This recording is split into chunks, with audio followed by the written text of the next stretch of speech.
तू चलता चल तू चलता चल तू चलता चल. Yeah, I will explain to you the functioning of No Frills Academy. A lot of my students who join me, they're not clear as to how we function. So I will go over the details. So what happens, the first thing is when you enroll, is you fill up a form and you send it to the address which is given through the website, and it reaches Bhamini madam. Thereafter, she gets that form and she gives you an appointment for interview. So at the time of interview which is given to you, at that time you are expected to call me on Zoom and not keep waiting for me to call you as some of the students have done.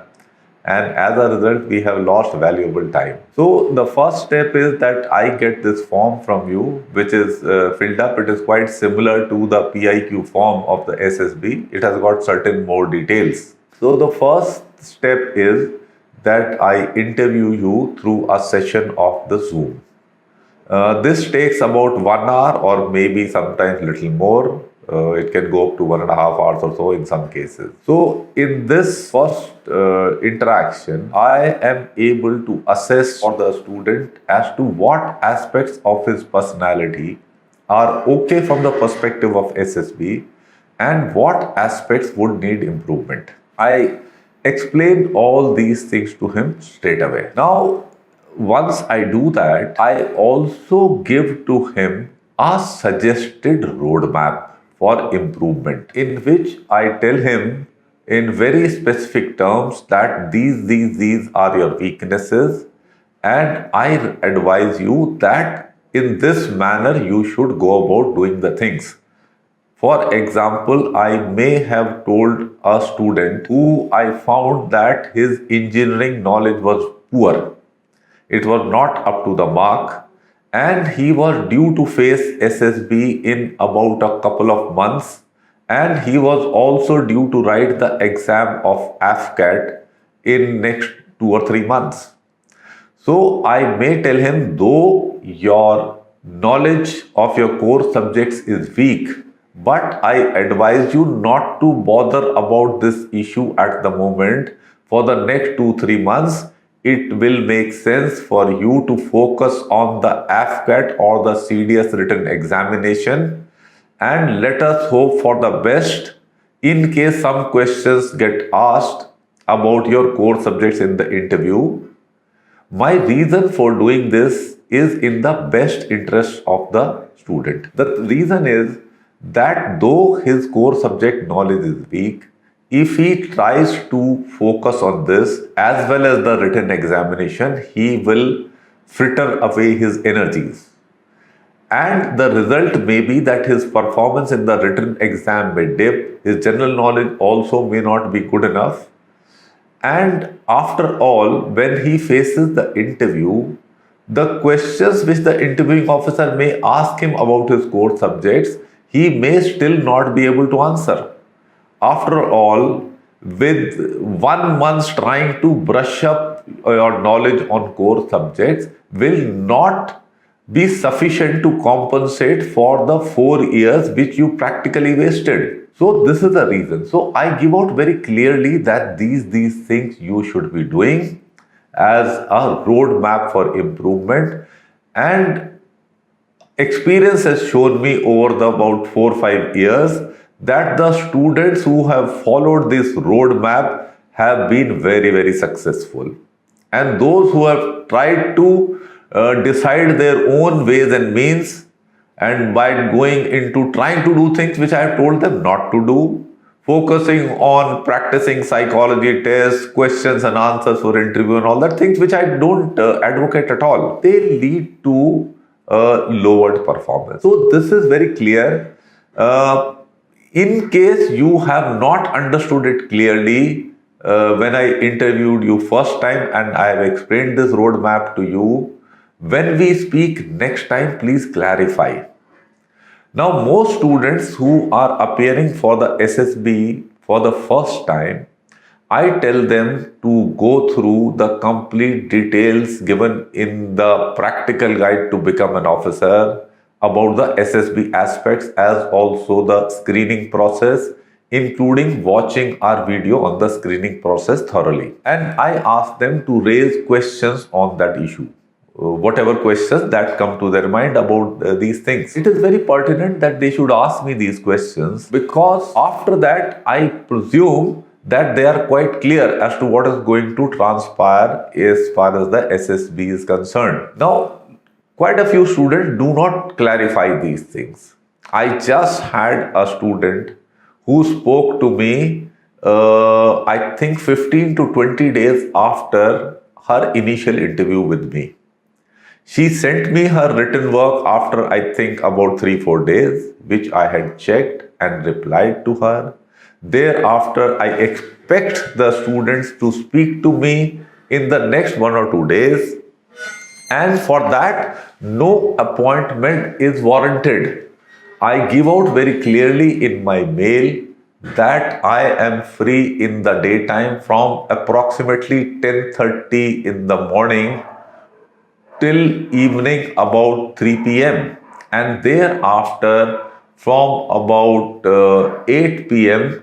to 9:30 p.m. you can clarify your things with me, and you can call me and discuss whatever issues that you may have, and there is no need of taking an appointment. If you try and take an appointment, I've had cases that some student sends me a message that he wants an appointment with me, he wants to talk to me, he sends it at 3 o'clock in the afternoon, and sometimes I see this WhatsApp message at 10 o'clock in the evening because I've been doing some other work. And at that time, what reply can I give to him? So please, when after the initial interview, which Bhamini madam fix up for you, that is with appointment, thereafter any talk with me should be conducted anytime you are finding that you are free, and it is as per my time slot which I have already explained. You can just call me. Please do not seek appointment for interview. So now what happens, I will come back. So in initial assessment, I have given you your feedback as also the roadmap for improvement. Thereafter, the next step is I ask you to do a series of psychology tests.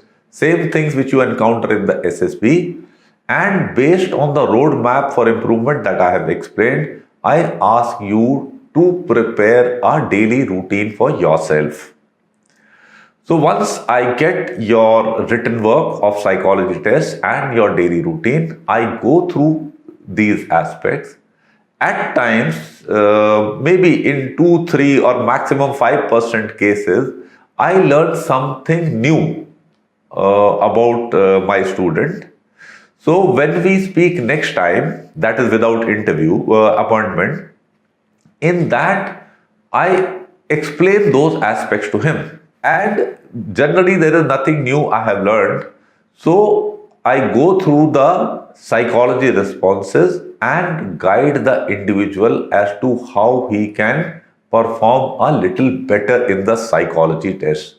And this is not a very major issue. Some attitudinal changes, if they are required, that may be significant. Balance, these are minor things. I will tell you about story writing, situation reaction test and all that. There's nothing very major in that.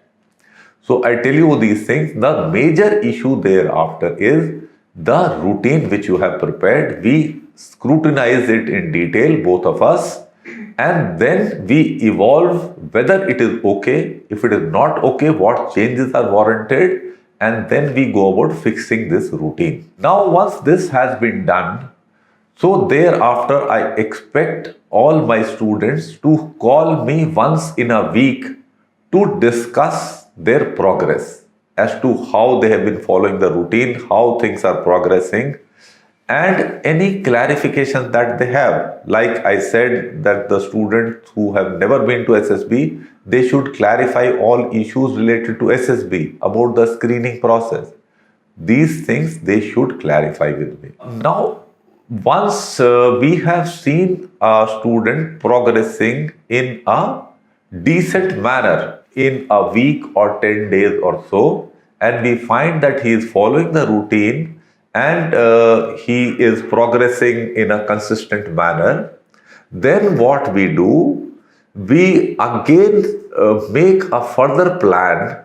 In that, we fix the goals that the person should be accomplishing before he goes for SSB, or he reaches the time for a written exam, or he is having his internal exam of college, or whatever. We see some major targets which are there in the next 2 to 3 months, and we fix up a plan to achieve those targets.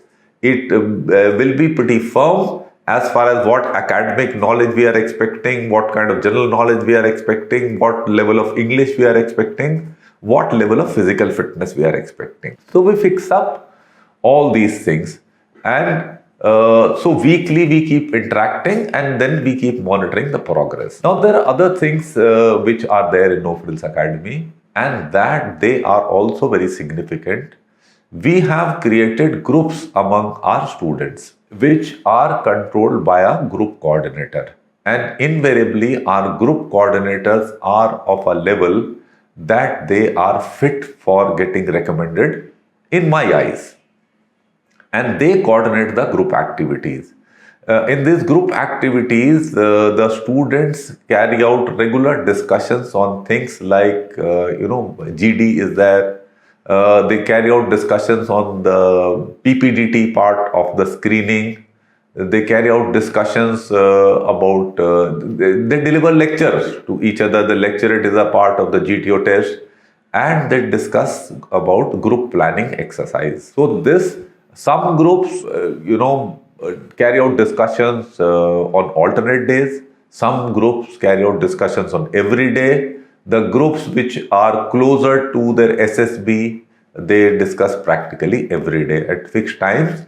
And these groups work in a very, free manner, that the groups have the latitude to determine the agenda, the major focus area, the timing for discussion and mode for discussion, and the details. I do not encourage students to come up to me and tell us that, in group planning exercise, I felt that this should have been the thing, but the entire group was feeling some way different and all that, and the group coordinator decided something which was not sensible.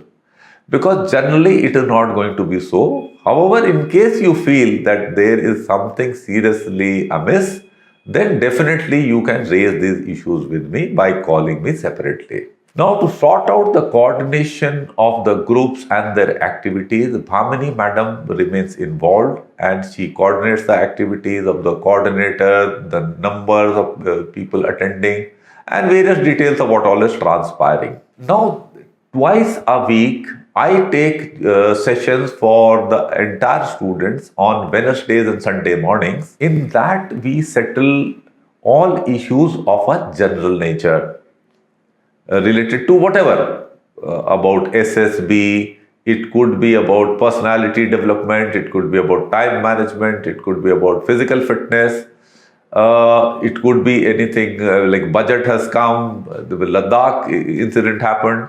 So primarily, the agenda for the discussions that we hold centrally gets decided by the students in a very democratic manner, because they are the ones who are the affected party and they know what they need best. So in this manner, we carry out these activities. Overall, this is how the program of No Frills Academy works. We are not rigid. We keep taking suggestions from students, and we are always welcome for suggestions. And actually, through the students, we have been evolving our methodology of guiding the students and improving upon it. And we are committed to continue working in the same spirit, taking points from students and incorporating them and improving our methodology. In this, we carry out discussions with the successful candidates because their feedback is useful for students. Recently, we carried out a discussion with two of our students who, in my view, were quite fit for recommendation, but due to minor issues, they did not get recommended. And I found that the students, as well as other followers of ours on YouTube, found it quite useful. So we keep doing these things. So broadly, this is what the plan is, how No Frills Academy works.